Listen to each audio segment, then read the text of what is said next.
everybody, it's Christine Ernst, the Fat Ass Cancer Bitch, coming to you from the Cozy Writing Cottage here in Sandwich, Massachusetts. It is Saturday, October 5th. We are 1 month out from saving our country. And it's a gorgeous day. And it's also time for a new hot Italian priest. So we're going to say goodbye to Hottie Father September. Oh, he's been my favorite all year, I think. Cutie. And we're going to say hello to Padre Ottobre. Cute little hat. Little sideways glance. That's okay for October. It was a roller coaster week. There was a lot of drama, some awful and some awesome. And in the awesome column, my daughter and her wife are going to be living next door to me in a house that I can see right from here, through the window, through the woods, little yellow house. Oh, I can't even believe it. This has been my dream, my fantasy, my secret hope, my master plan that I have finally seen to fruition all along. And it's really coming true. Marnie and Milena are buying 38 Pickerel. My brother and my mother own this house, which makes it possible for my daughter and her wife to buy this house in this crazy market. But it feels like I won the lottery. Don't get me started on all the times I had to play it all cool and totally casual, all reasonable and totally practical, totally indifferent and all whatever when they talked about this very possibility of moving next door, lest I jinx it with my exuberance. It took them a couple of years of discussing the pros and cons of living between me at 36 Pickerel and my mother at 40 Pickerel. It's so cozy. I know, right? Who would not want to live between me and my mother? Isn't this like a dreamy situation? But then more recently, learning that the lovely rental that they live in is getting sold.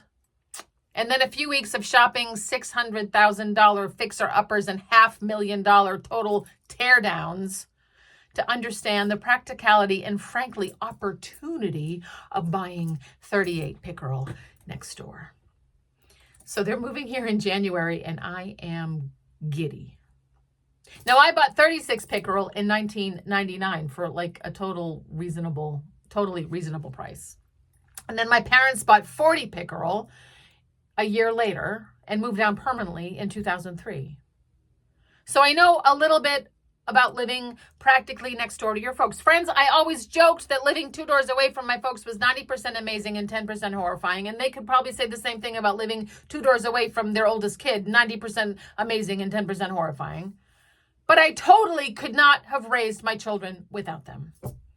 And the past 20 odd years have been great. Mama came to supper just last night. I get to see her several times a week. We talk almost every day. We keep an eye on each other. And it's a symbiotic relationship. Michael, this very moment, is heading up to pick up her trash for the dump and may end up staying a bit to reset a password, for instance, or refill the bird feeders or change a battery in a smoke detector. She'll take us out to dinner next week. We are all somehow safer because we all live so close together. So when Marnie and Milena called last weekend to tell me, of course, I cried. Now, I held it together for most of the conversation. Again, not wanting to blow it with my exuberance or alarm them with my delight. My delight can be very alarming sometimes. I understand this. But as we talked, something else sunk in. And it wasn't about having them so close, getting to be in each other's daily lives, and absolutely not all up in each other's business because, of course, we will have excellent boundaries. It wasn't about the possibility of grandchildren right next door, though I know they want kids, and I certainly never brought that fact up, but I know we were all thinking it. Or about the beautiful home that they will make, and the gardens they will plant, and the parties they will have, and the lawn they will mow, and the solar array that they will install. It's really perfect for a pool, too. Maybe a greenhouse, and that 2-car garage could even become an accessory dwelling unit that they could Airbnb, or even Milena's mother could live in it. I just know that Slaja and I will become besties when she finally moves here from Serbia, so I need to learn Serbian. And can you even imagine the babies and the grandmas, me and Slaja, grandmothers together? And the great-grandma, because my mother is going to live to be 109, just like her Aunt Marie Kelly. And I picture so clearly my Marnie, her oldest grandchild, placing that baby that first great-grandchild, one of many great-grandchildren, into her arms. I didn't cry for all the joy, all of that joy in store. And I know, of course, it won't all be joy, but it will be mostly joy.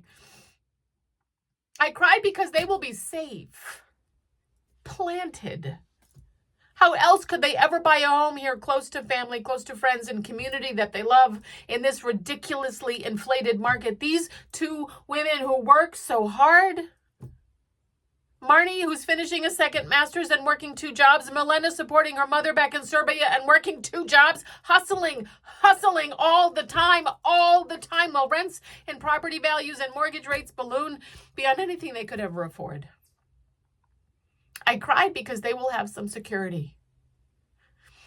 I cried because my family can help them attain this, and I'm so grateful. Because they can stay.